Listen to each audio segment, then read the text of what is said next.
OK, かがですか渡辺なんです. I just finished watching Across the Spider-Verse, and I've got to say that I like the movie a lot. I'm going to do a more in-depth analysis later, and I might need to have a couple of guests join me on it because I'm not a big fan of the Marvel Universe, and I don't really know the comic books all that well. So I'm not really qualified to give a full analysis the way I really feel that movie deserves. Suffice to say, on the good side, it really, really has one of the best visual designs I've seen in a movie in, I would say, over 10 years. And in terms of its ability to mix and match both the foreground action and the stylization, because it clearly uses as an inspiration the work of multiple different comic book artists that it really shows how professional and how into the minutia really, really good filmmakers are. I do have some other challenges with the movie, and one of the biggest is what I want to talk about today, and that is that the movie is 2 hours and 20 minutes long. And I do feel that I never felt that it moved too slowly because as I learned in the time I was in market research, saying that something is too long is not necessarily a minus, but the moment you append to that, saying that the movie moves too slowly, you are in really dangerous territory. And I have to say that one of the biggest challenges I find facing Hollywood today is that almost every movie that is being released theatrically suffers from not only being too long, but moving too slowly at the same time. Now, why is there a difference? There's always been times when movies have decided, for one reason or another, usually it's from a mixed or false sense of prestige, that a long running time bestows seriousness and weight to the import of a picture. For example, in the late 50s and throughout most of the 60s, there was a real problem with movies that were fairly long, but a lot of them didn't have the concurrent problem of moving too slowly.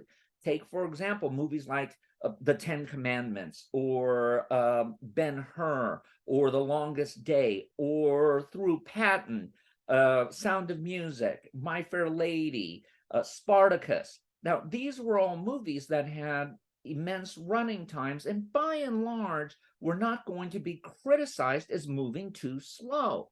Although in some of their respective restorations that are the only way to see them today, yes, indeed, they do fall into that category of moving too slow, particularly when they add in footage with new actors dubbing the voices and other tricks like that, because that absolutely can throw an audience out of the movie. One day we'll do another discussion on restorations that go awry.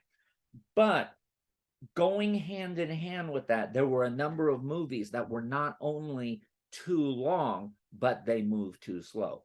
Now, some of them, like Elizabeth Taylor's Cleopatra, had all sorts of reasons for having problems to begin with because it was such a messed up production. And as much as I love the movie for all of its eccentricities, it does indeed have a real pacing problem, even though it allegedly had over an hour and a half of its initial running time cut out. And that over length plus moving too slow is one of the reasons why so many films fail to pass the test of time and remain relevant to audiences in the future.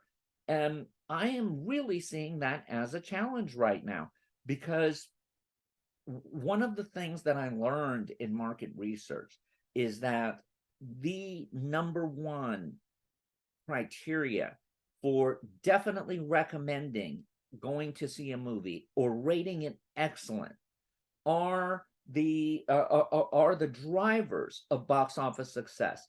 If more than about 30% of the audience rates it excellent and more than 45% say they will definitely recommend it, then you've got the greatest likelihood of having a hit. The number one thing that used to stop movies from hitting that definite recommend or the excellent rating, and I'm going to be honest with you, the very good and the probable recommend are booby prizes. Yeah, if you have a very high excellent and then you combine it with a extraordinarily high very good, you're a win. But if you have a below par excellent and a high very good, you're in trouble. You have to try to convert it to being more excellence than very good. And the number one area that movies failed was that they were considered to move too slowly. And in many cases, the reason that they moved too slow was that there was an obsession with keeping in details that were felt to be essential to the plot or essential to the development of the character.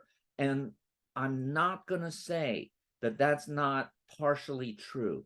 In fact, more times than not, it is true that the character is enhanced by having some of these details, by having some of the great spectacle that you've worked so hard to achieve, having its moment in the sun.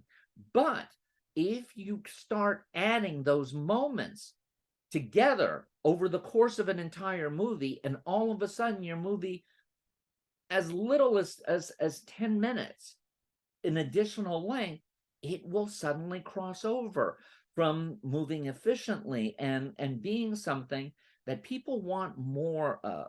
It will drop from being an excellent to a very good. It'll drop from a definite recommend to a positive recommend. Let me tell you why. Because when something is rated excellent and when something is a definite recommend, you as the viewer are going to become part of its sales effort. When you see a movie that you love, and usually it's because the movie left you wanting something or wanting you to see it again to catch things you might have missed, you bring that enthusiasm to you. Instead of someone asking you, well, what did you do over the weekend? Sort of like Marty, right? Well, what do you want to do tonight? I don't know. What do you want to do? What you end up doing is instead of them asking you and you say, well, I went to see a movie. Oh, what did you see? Well, I saw such and such. Oh, how was it? Oh, it was pretty good. What have you just told the other person? You've told them they don't need to see it right away, that waiting for it to show up in streaming is fine. There's no heat to it. On the other hand, if you saw something that you're really enthusiastic about, you're going to come in leading with that. Hey, I just saw the most terrific movie. You got to see it. In fact, I'm going to go see it again. You want to come? See, you've not only said, come with me, but you're going again. And this is the difference between a movie that people see multiple times and those that they see just once. And that's where pacing is an issue. And if there's one area that I'm suggesting to my students who are trying to write screenplays, is be willing to cut. Don't fall in love with every single DNA twitch.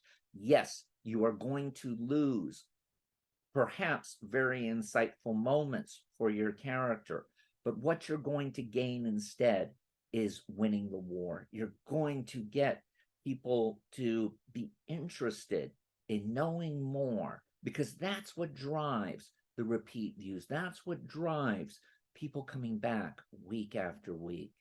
So please don't get too hung up on every moment. Keep it as short as possible.